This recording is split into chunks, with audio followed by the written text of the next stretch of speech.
Hi again, everybody, and welcome back to Bay Sunday. It is called the APA, the Asian Pacific American Heritage Foundation, and they are celebrating in a big way this May because it's Asian Pacific American Heritage Month. Our own Thuy Vu, host of Eye on the Bay, she'll be emceeing a big event this week.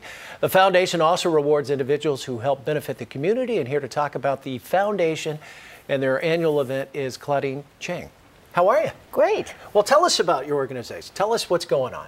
Well, in the year 2005, I was talking to the mayor at that time and the community about every year having an official celebration of Asian Pacific American Heritage Month in the city. This is, although it has been federal law in this country to celebrate the month of May for the last 20, 30 years, however, we really do not have a coordinated community effort in the city, so that's what my group is doing. Well, is this one of the biggest celebrations nationwide? Because there's such a huge population of Asian Pacific Americans here, especially here in the Bay Area, we think, up in Seattle, that kind of thing? We like to think it is. You're number one, aren't you? We like to think that we are setting the example for the rest. Yeah. Well, what's going to happen? I know it kicked off May 1st, and it's a month-long celebration, but this Monday you've got kind of a big awards night, and tell us about that. Yeah, the highlight of our events is every year we present 3 Asian Pacific American Heritage Awards, and depending on the theme of the year, this year we are advancing education.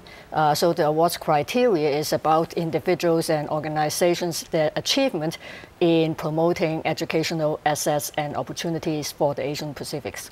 So that's what we are doing. During the ceremony, of course, that's the official part of it because it is the city's celebration.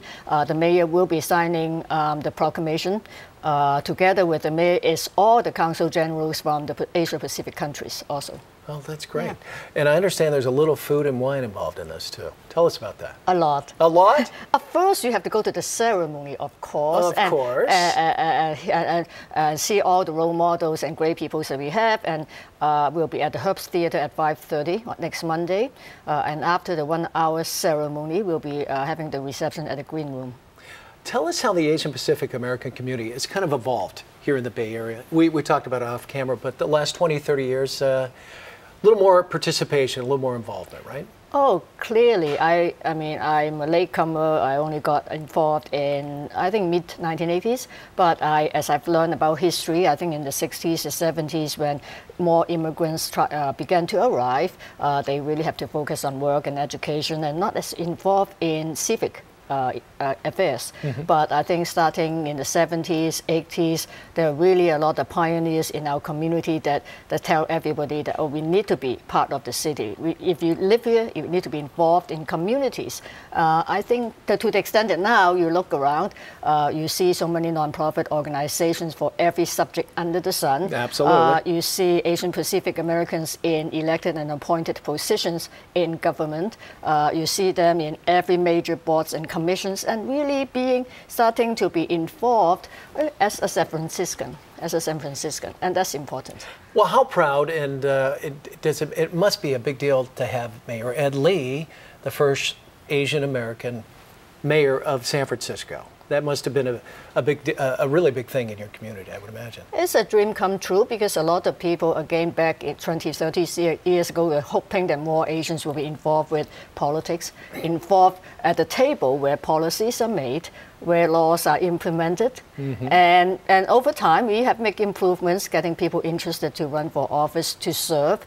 But, you know, I think being at the head of government, being the chief executive of the city is very important for us to have an Asian Pacific American be able to get there because it is an example and an inspiration. A role model. For young people to say that if you do your work, if you know your stuff, you can get there one day. And are young people coming to the forefront now, you think? Are they taking an interest in their roots and who they are? I think they are. There are a lot of youth organizations, family and youth organizations that are getting themselves more educated about the issues that affects them. There are no lack of them raising their voice, letting their voice be heard on issues.